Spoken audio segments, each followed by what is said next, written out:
In the rugged mountains of Montana, where endless sky meets rolling hills dotted with cattle, and the nearest neighbor might be 20 miles away, lives a different kind of America. This is cowboy country, where men like Jack Turner have spent their lives working the land, caring for animals, and finding solace in the vast silence of the American West. At 52, Jack thought he knew everything about solitude, hard work, and the simple rhythms of ranch life. But sometimes the wilderness holds secrets that can change a man's life forever, and sometimes salvation comes in the most unexpected forms. Like a terrified child found shackled in an abandoned cabin, carrying a family secret that would transform everything Jack thought he understood about justice, mercy, and the true meaning of family. Hey everyone! Before we dive into this incredible story of rescue, redemption, and the power of human kindness, drop a comment below and let us know which city you're watching from. We love hearing from our viewers around the world. Now, let's discover how one man's act of compassion would uncover a family secret that changed both their lives forever. The Montana morning broke cold and clear across the Turner Ranch, with frost painting the grass silver and the Absaroka Mountains standing sharp against a sky so blue it seemed almost artificial. Jack Turner pulled on his worn leather boots and stepped onto the wooden porch of his cabin, breathing in air so clean it made his chest ache with something that might have been loneliness or might have been freedom. At 52, Jack had been working this remote stretch of Montana wilderness for over 3 decades, first as a hand for the previous owner, then eventually buying the 2,000-acre spread when old Ben Cartwright decided he was too tired to fight another brutal winter. The ranch sat in a valley so isolated that Jack sometimes went weeks without seeing another human being, communicating with the outside world only through twice-weekly trips to the small town of Cedar Falls, where he bought supplies and exchanged brief pleasantries with folks who respected his preference for solitude. Jack had never married, never had children, never really formed the kinds of deep connections that seemed to come so naturally to other people. He wasn't antisocial exactly, just comfortable with his own company and the reliable rhythms of caring for his 300 head of cattle, maintaining his property, and living according to the ancient patterns that governed life in the high country. This particular morning, Jack was preparing to ride out to Devil's Canyon, a remote section of his property that he visited only a few times each year. The canyon was difficult to reach, requiring a 2-hour horseback ride through rough terrain. But it contained a natural spring essential during dry summers, and Jack needed to check that the access trail hadn't been blocked by recent rock slides. He saddled his horse Ranger, a sturdy quarter-horse gelding who'd been his companion for 12 years, packed supplies for a full day, and set out across the meadow as the sun climbed higher.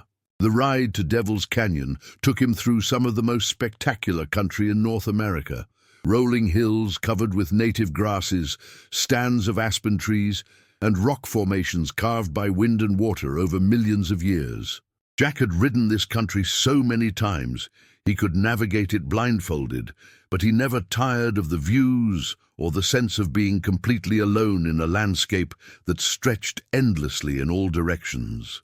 Devil's Canyon itself was a narrow gorge cut deep into the mountainside, with steep walls that blocked out most sunlight and created a cool, shadowy environment that felt almost otherworldly. The trail down into the canyon was treacherous, requiring careful navigation around loose rocks and drop-offs that could kill a horse and rider if they made a wrong step. About halfway down the canyon trail, Jack noticed something that made him pull Ranger to a stop. There, tucked back against the canyon wall and partially hidden by pine trees, was what appeared to be a small log structure. A cabin that Jack was certain hadn't been there during his last visit 2 years earlier. The building was crude but substantial, built from local timber, and designed to blend into the natural environment in a way that suggested whoever had constructed it hadn't wanted it to be easily discovered. Jack's first reaction was annoyance. This was his property, and someone had built a structure without permission. His second reaction was curiosity mixed with caution. In this remote area, there were only a few reasons why someone might construct a hidden cabin, and most involved activities that law-abiding citizens preferred to conduct away from prying eyes. Jack dismounted and tied Ranger to a sturdy pine, then approached the cabin carefully, his hand resting on the grip of the .45 revolver he always carried in the wilderness. The building was larger than it had appeared from a distance, perhaps 20 feet by 12 feet, with a slanted roof and a single door that stood slightly ajar. There were no windows visible from the front, and no sound came from within, despite the partially open door suggesting recent occupancy. "Hello?" Jack called out as he approached the door. "Anyone home? This is private property?" No response came from within the cabin, but Jack thought he detected a faint sound, a rustling that suggested movement. He pushed the door open wider and stepped into the dim interior, waiting for his eyes to adjust to the reduced light. What he saw inside made him freeze in shock and disbelief. The cabin's interior was sparse and functional, containing little more than basic supplies, camping equipment, and a rough wooden table.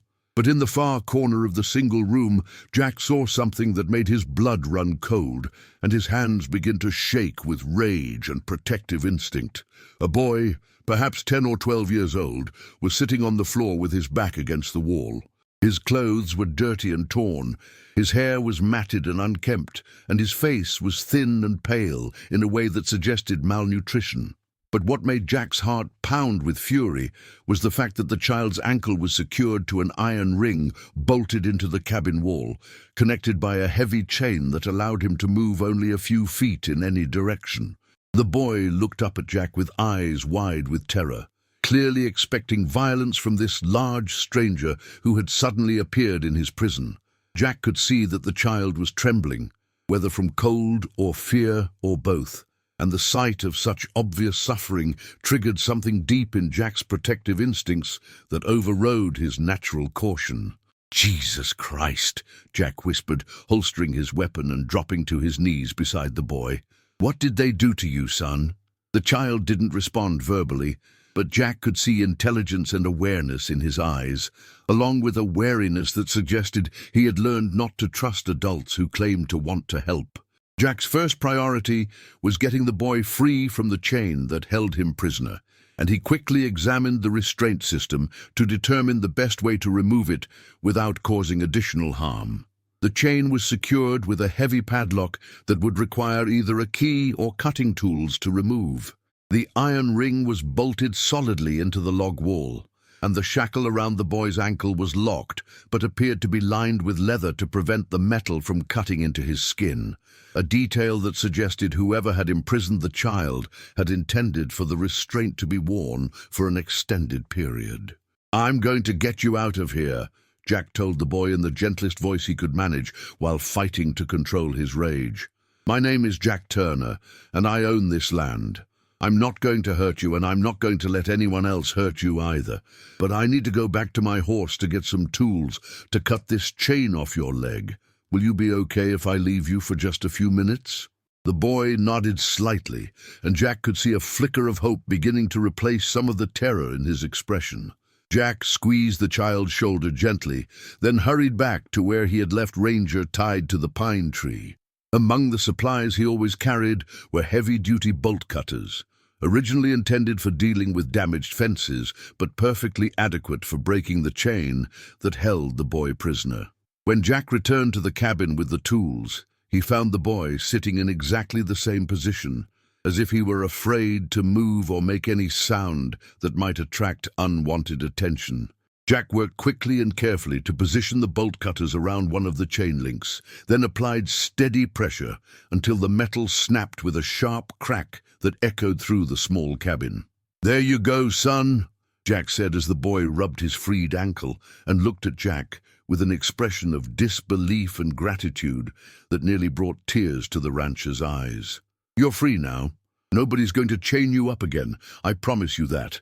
The boy still hadn't spoken, but he allowed Jack to help him stand and take a few tentative steps around the cabin.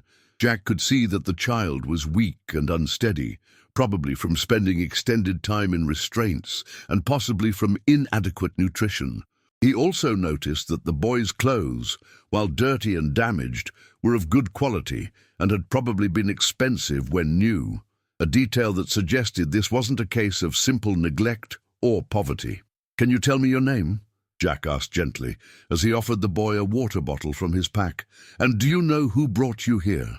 I need to understand what happened so I can help you and make sure you're safe." The boy accepted the water and drank it slowly, as if he were afraid it might be taken away from him. When he finally spoke, his voice was hoarse and barely above a whisper, but the words he said made Jack realize that this situation was far more complicated than a simple case of kidnapping or abuse. "My name is Daniel," the boy said, looking directly into Jack's eyes for the first time, "and the people who brought me here, they're my parents." Unraveling the truth, Jack felt as if the ground had shifted beneath his feet as he processed what Daniel had just told him. In his decades of experience with rural life, he had encountered abuse and neglect, but the idea that parents would chain their own child in an isolated cabin was so disturbing that his mind initially rejected it as impossible. "Your parents?" Jack repeated, studying Daniel's face for any sign of confusion. "Son, are you sure about that? Sometimes when people are hurt or scared, they might remember things differently than they actually happened." Daniel nodded with certainty. "Richard and Catherine Blackwood are my adoptive parents," he said, his voice growing slightly stronger. "They adopted me when I was 7 years old, after my real parents died in a car accident. At first they were nice to me, but then things started to change. They began to get angry when I did things they didn't like, and the punishments kept getting worse." Jack sat down on the cabin floor across from Daniel, giving the boy space while encouraging him to continue talking. As a man who had spent most of his adult life working alone, Jack wasn't particularly experienced with children, but his instincts told him that Daniel needed to tell his story at his own pace. "They brought me here about 2 months ago," Daniel continued, his voice taking on the flat, emotionless tone that Jack recognized as a defense mechanism against overwhelming trauma. "They said I had been bad too many times and that I needed to learn how to be grateful for everything they had done for me. They said if I could prove that I was sorry and that I would never be bad again, they might let me come home."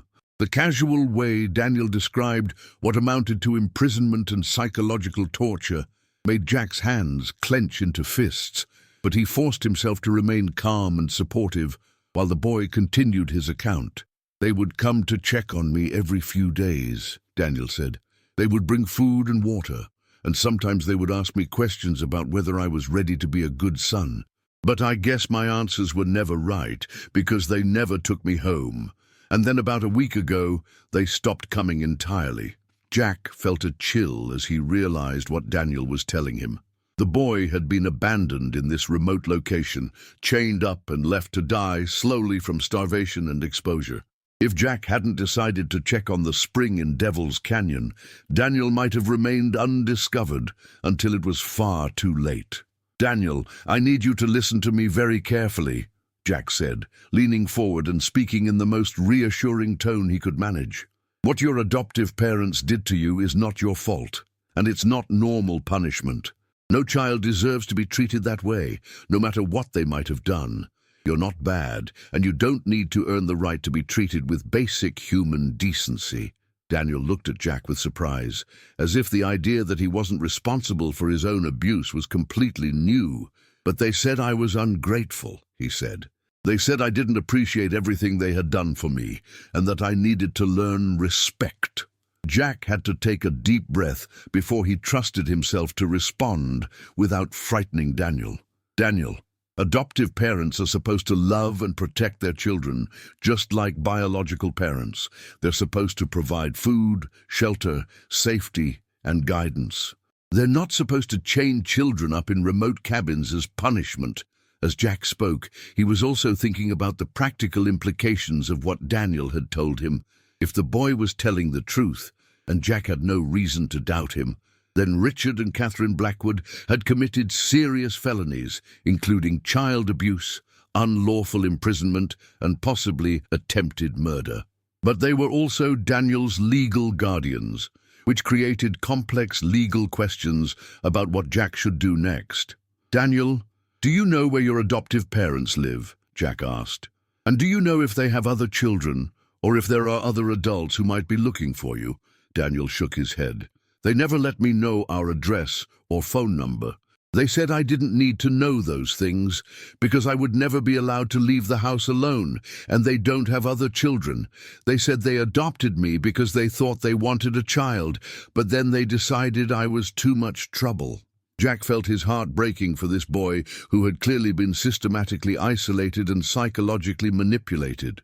He also realized that Daniel's situation was even more precarious than he had initially understood. With no other family members or support system, the boy was entirely dependent on the adults who had abused him.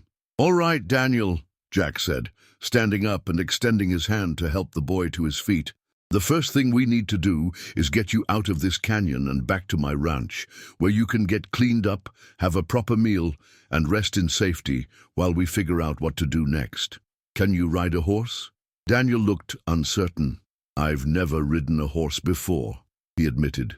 "The Blackwoods said horses were dangerous and expensive, and that children like me didn't deserve to have experiences like that." Jack felt another surge of anger at the systematic way Daniel had been deprived of normal childhood experiences, but he pushed those feelings aside and focused on the immediate practical needs. "Well, today seems like a perfect day to learn," Jack said with a smile. "Ranger is a very gentle horse, and he's used to carrying supplies, so one small boy won't be any trouble at all." The ride out of Devil's Canyon was slow and careful, with Jack constantly monitoring Daniel's condition while also watching the surrounding terrain for any signs that they might not be alone. Jack's protective instincts were fully activated now, and he found himself scanning the landscape with the wariness of a man who understood that whoever had imprisoned Daniel might return at any time. Daniel initially seemed nervous about being on horseback, but as Ranger maintained his steady, gentle pace through the mountain trails, the boy began to relax and even show signs of enjoyment. Jack could see Daniel looking around with wonder at the vast landscape, the wildlife, and the natural beauty, expressions of curiosity and pleasure that had probably been suppressed for years. "It's so beautiful out here," Daniel said as they rode through a meadow filled with wildflowers. "I've never seen so much space or so many colors." The Blackwoods kept all the curtains closed at their house, and they said looking outside too much would make me restless and ungrateful. Jack felt his jaw tighten at yet another example of the systematic psychological abuse Daniel had endured, but he forced himself to respond positively. "This is your first time seeing real Montana wilderness," he said. "Wait until you see the sunset from my ranch tonight. The sky turns colors you probably didn't know existed." As they continued toward the ranch, Jack was also thinking about the phone calls he would need to make once they reached safety. He would have to contact law enforcement to report finding Daniel and to initiate an investigation into the Blackwoods' actions. He would also need to contact Child Protective Services to ensure that Daniel received appropriate care, while the legal situation was resolved. By the time they reached the Turner Ranch, the sun was beginning to set behind the mountains, painting the sky in exactly the spectacular display Jack had promised Daniel would see. The boy sat quietly on the horse, staring at the horizon with awe and wonder that reminded Jack of how beautiful the world could seem when seen through innocent eyes. "Welcome to the Turner Ranch, Daniel," Jack said, as he helped the boy down from Ranger's back and led him toward the cabin. "You're safe here, and you're going to stay safe. I give you my word on that." Daniel looked up at Jack with an expression of trust and gratitude that made the rancher realize he was about to take on responsibilities that would change his solitary life in ways he couldn't imagine. But as he looked at this brave, damaged boy who had survived horrors that no child should endure, Jack knew he was prepared to do whatever was necessary to ensure Daniel's safety and give him a chance at the kind of childhood he should have had all along. Secrets and revelations. Jack's cabin was a reflection of his solitary lifestyle, functional, clean and comfortable, but clearly the home of a man who had grown accustomed to his own company. As he showed Daniel around the modest three-room structure, Jack found himself seeing his home through the eyes of a child who had been deprived of basic comforts for years. "This is the kitchen," Jack said, gesturing toward the small but well-equipped area where he prepared his meals. "Are you hungry? I can make us some dinner while you get cleaned up. There's a bathroom just through that door, with clean towels and soap. Take as long as you need." Daniel looked around the cabin with obvious amazement, as if he couldn't quite believe he was in a place where he was welcome and safe. "It's so warm and bright," he said. The Blackwoods' house was always cold and dark. They said heating and electricity were expensive, and that children like me didn't deserve to be comfortable. Jack felt his familiar surge of anger at the Blackwoods' systematic cruelty, but he channeled that emotion into determination to give Daniel the most normal, comfortable evening possible. While Daniel took what turned out to be a very long, hot shower, Jack prepared a substantial meal of steak, potatoes, vegetables, and fresh bread. The kind of hearty, nourishing food that a growing boy needed and that Daniel had probably been denied for months. When Daniel emerged from the bathroom, he looked almost like a different child. Clean, wearing some of Jack's spare clothes that had been rolled up to fit his small frame, and with his hair washed and combed, Daniel revealed himself to be an intelligent, attractive boy with clear blue eyes and fine features. More importantly, without the grime and despair that had marked him in the canyon, Daniel looked more like a normal child and less like a victim. Over dinner, Daniel ate with the concentrated focus of someone who had learned not to take food for granted. But he also began to talk more freely about his life before the Blackwoods and his memories of his biological parents. As Jack listened to these stories, he began to understand that Daniel's situation was even more complex than he had initially realized. "My real parents were James and Sarah Mitchell," Daniel said between bites of the best meal he had eaten in months. "My dad was a lawyer, and my mom was a teacher. They had a big house in Denver with a yard and a dog named Rex. I remember they used to read to me every night and take me to museums and parks on weekends." Jack nodded encouragingly, recognizing that Daniel needed to talk about these positive memories as part of his healing process. But he was also thinking about the practical implications of what the boy was telling him. If Daniel's biological parents had been successful professionals living in Denver, there might be family assets, insurance policies, or other resources that should have been preserved for Daniel's benefit. "Do you remember anything about other family members?" Jack asked gently. "Grandparents, aunts, uncles, or family friends who might have been involved in arranging your adoption?"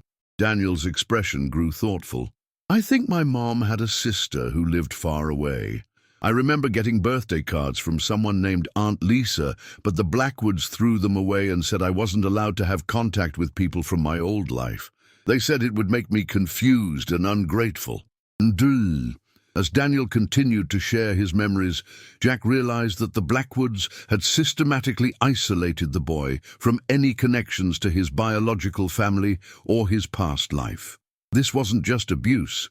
It was a deliberate attempt to erase Daniel's identity and make him completely dependent on his captors.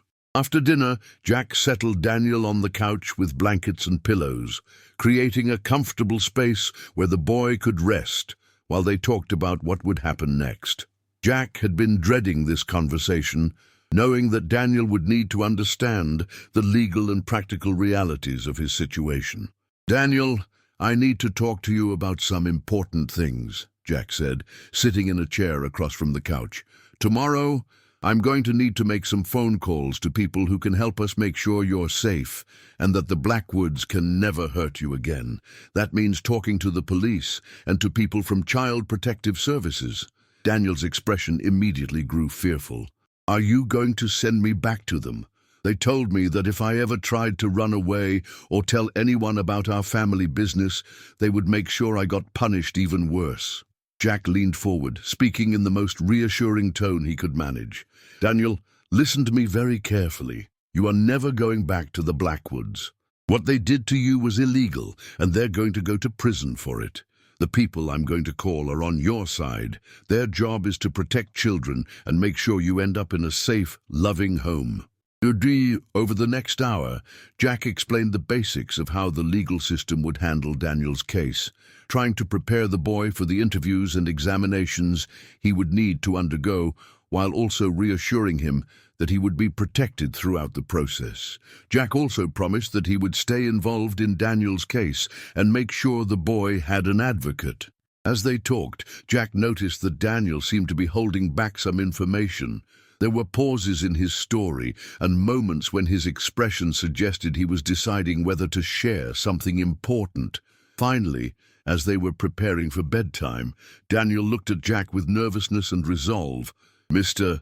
Turner, there's something else I need to tell you about the Blackwoods," Daniel said. "Something that might be important, but I'm scared to talk about it because they said terrible things would happen if I ever told anyone." Jack sat back down and gave Daniel his full attention. "You can tell me anything, son. Nothing you say is going to get you in trouble or put you in danger." Daniel took a deep breath and began to speak in a whisper.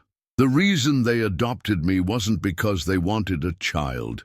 It was because my biological parents had a lot of money, and when they died, I inherited everything.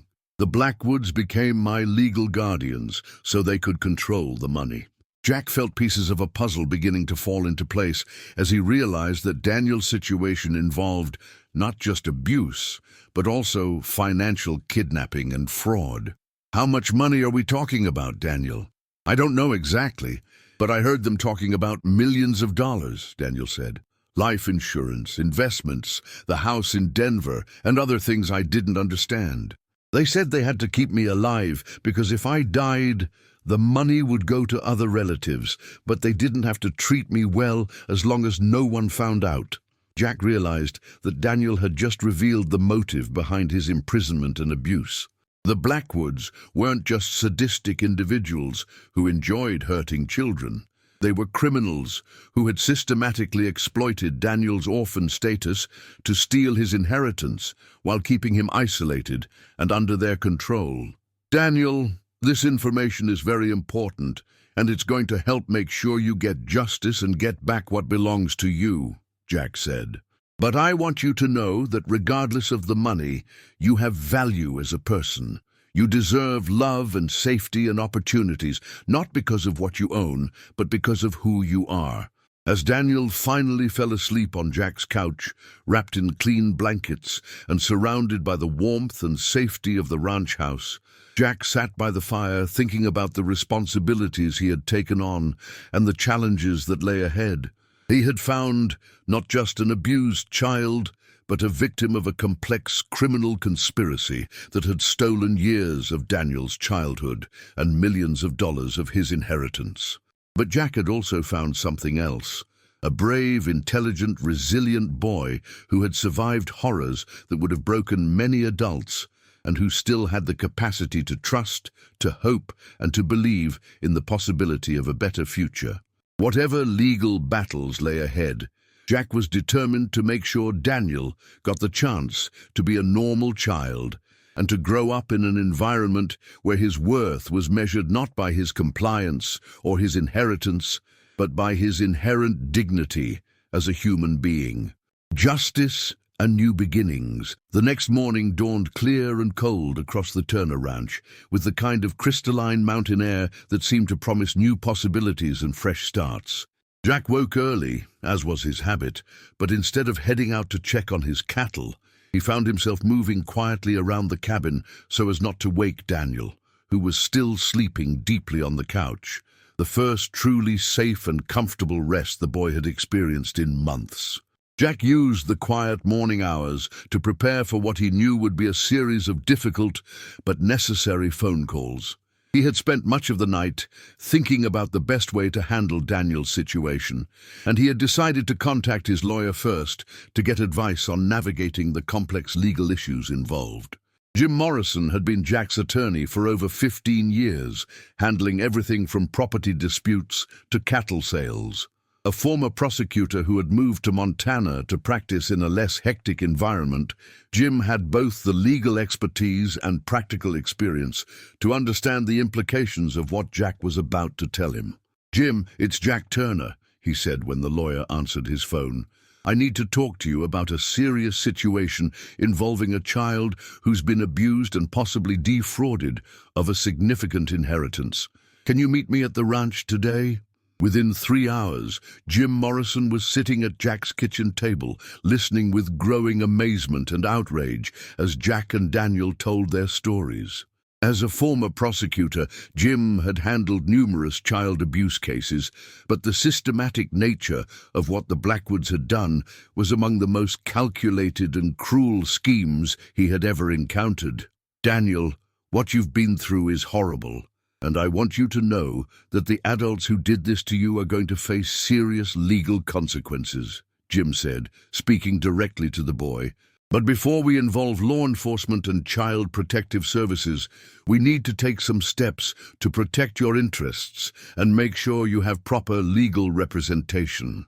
Jim explained that as Daniel's situation involved both criminal abuse and civil financial fraud, the boy would need specialized legal representation to ensure that his inheritance was recovered while the criminal case against the Blackwoods proceeded. He also outlined the process that would unfold once authorities were notified: interviews with police and social workers, medical examinations, and ultimately testimony in court proceedings. Over the next several days, Jack's quiet ranch became the center of a complex investigation involving multiple law enforcement agencies, child protective services, and financial investigators.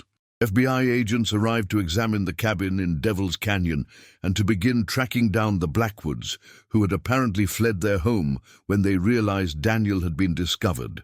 But the most emotionally significant development came when investigators managed to locate Lisa Mitchell, Daniel's biological aunt, who had indeed been searching for her nephew for years after losing contact with him following his adoption. Lisa lived in Seattle, where she worked as a pediatric nurse, and she had never stopped believing that something was wrong with Daniel's adoptive situation. "I tried to maintain contact with Danny after James and Sarah died," Lisa explained during a tearful phone conversation with Jack and Daniel. But the Blackwoods claimed that contact with biological family members was interfering with his adjustment. "They obtained a court order restricting my access to him, and then they moved without providing a forwarding address. I've been trying to find him ever since." The reunion between Daniel and his aunt, which took place at the ranch a week after his rescue, was both heartbreaking and hopeful. Lisa was a woman in her early 40s who bore a strong resemblance to Daniel's biological mother, and she brought with her photographs, letters, and mementos that helped Daniel reconnect with his memories of his life before the Blackwoods. "Danny, you look so much like your father," Lisa said as she held her nephew for the first time in 5 years. "I've missed you every day since I lost contact with you, and I promise we're never going to be separated again." As the legal case against the Blackwoods developed, the full scope of their criminal scheme became clear.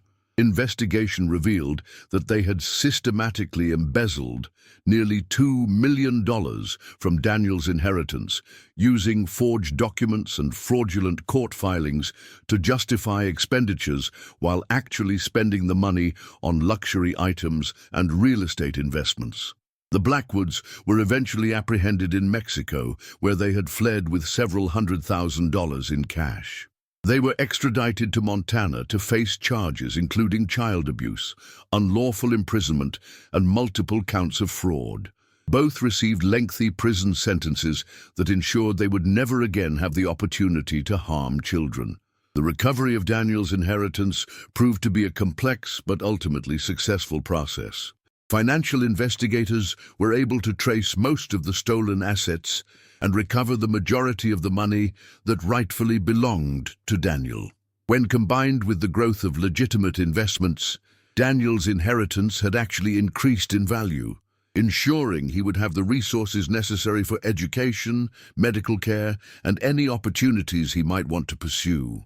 But more important than the money was Daniel's gradual healing and recovery under the loving care of his Aunt Lisa, and with the continued support of Jack, who had become like a grandfather to the boy. Lisa made the decision to relocate to Montana, accepting a position at the regional medical center so Daniel could maintain his connection to Jack and to the ranch, where he had found safety and hope. Over the following months, Daniel spent increasing amounts of time at the Turner Ranch, learning to ride horses, helping with cattle operations, and experiencing the kinds of normal childhood activities that had been denied to him for years. Jack discovered that having a child around transformed his solitary existence in ways that were both challenging and deeply rewarding. "Mr. Turner, can we check on the new calves today?" Daniel would ask almost every morning, his enthusiasm for ranch life evident in every word. "And can you teach me how to fix that fence in the north pasture?" Jack found himself looking forward to these daily interactions, realizing that the boy had filled a void in his life that he hadn't even known existed. Teaching Daniel about ranching, watching him gain confidence and skills, and seeing him develop into a happy, healthy child gave Jack a sense of purpose and fulfillment that was entirely different from anything he had experienced during his decades of solitary living. A year after Daniel's rescue, Jack stood on his front porch, watching the boy work with Ranger, teaching the gentle horse to respond to increasingly sophisticated commands. Daniel had grown several inches and gained the healthy weight that comes with proper nutrition and regular meals. More importantly, he had recovered the natural curiosity, sense of humor, and capacity for joy that had been suppressed during his years with the Blackwoods. "You know what, Mr. Turner?" Daniel said as he brushed Ranger's coat until it gleamed. "I think I want to be a rancher when I grow up, just like you. And maybe I can help other kids who've been hurt too." Jack smiled at the boy's enthusiasm and his desire to help others. "Daniel, I think you'd make an excellent rancher," he said. "And I have a feeling you're going to help a lot of people in your life, in ways you can't even imagine yet." As the sun set behind the Montana mountains that evening, Jack, Daniel, and Lisa sat on the porch, enjoying the kind of comfortable family dinner that had become their weekly tradition. The conversation flowed easily between ranch business, Daniel's progress in school, Lisa's work at the medical center, and plans for upcoming adventures. "Jack, I can't thank you enough for everything you've done for Daniel and for our family," Lisa said, as they watched the boy play with a new puppy. "You didn't just save his life, you gave him back his childhood and helped him learn to trust and hope again." Jack looked at Daniel, who was rolling in the grass with the puppy and laughing with pure, unself-conscious joy. "Lisa, that boy has given me just as much as I've given him," he said. "Maybe more. I thought I was comfortable with solitude, but Daniel showed me what I was missing. He reminded me that life is meant to be shared." The story of Daniel's rescue and recovery became something of a legend in Cedar Falls and the surrounding ranch country. But for Jack himself, the real story wasn't about heroism or dramatic rescues. It was about the quiet daily miracle of watching a damaged child rediscover his capacity for trust, love, and hope. "Mr. Turner, do you think it would be okay if I started calling you Grandpa Jack?" Daniel asked one evening as they sat by the fire. "Aunt Lisa is like my mom now, and you're the closest thing to a grandpa I've ever had." Jack felt his eyes fill with tears as he looked at this boy who had survived horrors that no child should ever endure, and who had somehow emerged from that darkness with his heart intact. "Daniel, I would be honored to be your grandpa," he said. "And I want you to know that no matter what happens, you'll always have a home here at the ranch. This is your family now, and family is forever." The Montana stars shone down on the Turner Ranch that night, illuminating a scene of quiet contentment and healing that would have been impossible to imagine just 2 years earlier. In rescuing Daniel from the shackles that bound him in Devil's Canyon, Jack had discovered that sometimes salvation flows in both directions, and that the act of protecting and nurturing another person can transform the rescuer just as profoundly as it heals the rescued. What an incredible journey this has been. From a lonely cowman's routine ride to check a water source to the discovery that would transform two lives forever. Jack's story reminds us that heroes come in all forms, and sometimes the most profound act of courage is simply opening your heart to someone who needs healing. The family secret that Daniel carried wasn't just about money, it was about the power of real family, chosen family, and the bonds that form when people choose to protect and love each other unconditionally. What did you think of this powerful story?